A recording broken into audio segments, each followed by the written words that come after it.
Well, like Senator Schumer and my colleagues on the Democratic side of the aisle, I'm very frustrated by what we've seen from our Republican colleagues.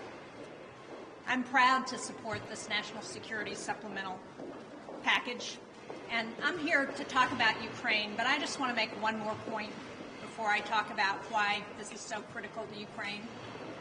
And that is, one of the provisions in the border security piece has to do with fentanyl interdiction. Actually, there are several pieces that have to do with fentanyl interdiction. Now, I don't know about my colleagues on the other side of the aisle, but in the state of New Hampshire, we have lost too many people because they have died from fentanyl overdoses. And anything that we can do to cut down on the amount of fentanyl that's coming into the United States, we ought to be doing, by God. And if they're not willing to do that, shame on them. The fact is, America's life expectancy has gone down because of drug overdoses, largely because of the impact of fentanyl. So I don't know how anybody can stand up and say they're going to oppose our efforts to keep fentanyl out of this country and go back to their voters with a straight face and say it doesn't affect our national security and it doesn't affect the ability of Americans to live their lives in safety.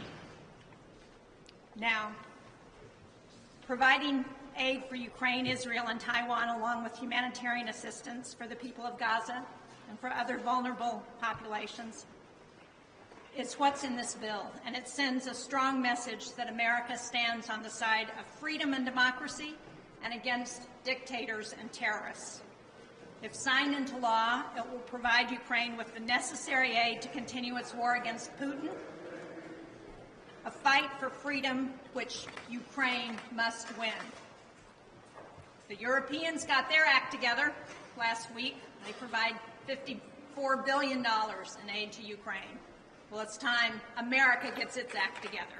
It's been nearly 2 years since Putin's unprovoked invasion of Ukraine.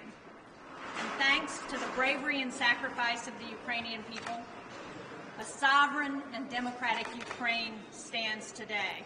But if we don't act quickly, all the battles they've won, all the land they've reclaimed, all the progress they've made to win back their country could be undone.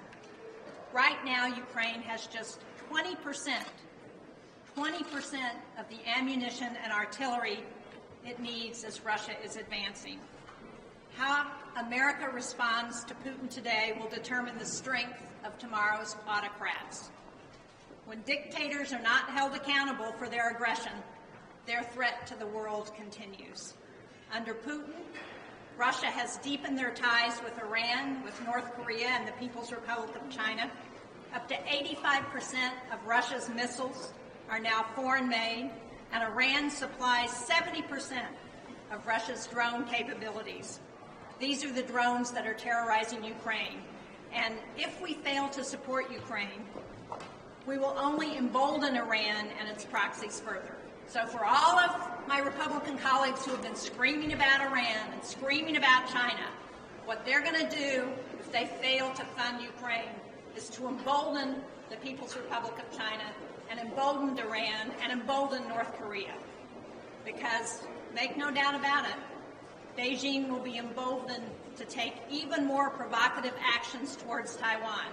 We heard from the Taiwanese ambassador to the U.S. recently, who said that Ukraine's success in defending itself with the help of the United States is the most important message for deterring an invasion of Taiwan. So let's be very clear. Putin is not just waging war against Ukraine. If he's not stopped in Ukraine, there's no telling where he goes next. It could be into a NATO country. That would invoke Article 5, and it would send our soldiers to fight in Europe. You know, the modern-day Republican Party, the party of Ronald Reagan, was built on standing up to our Soviet adversaries.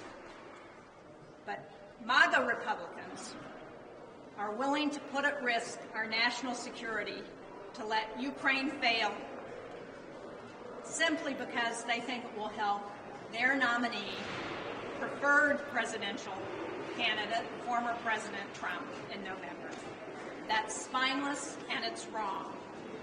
The bipartisan supplemental funding agreement will follow through on our promise to stand by our friends in Ukraine. We must not abandon Ukraine now. We must not deny them the resources and tools and the weapons they need to defeat Putin once and for all.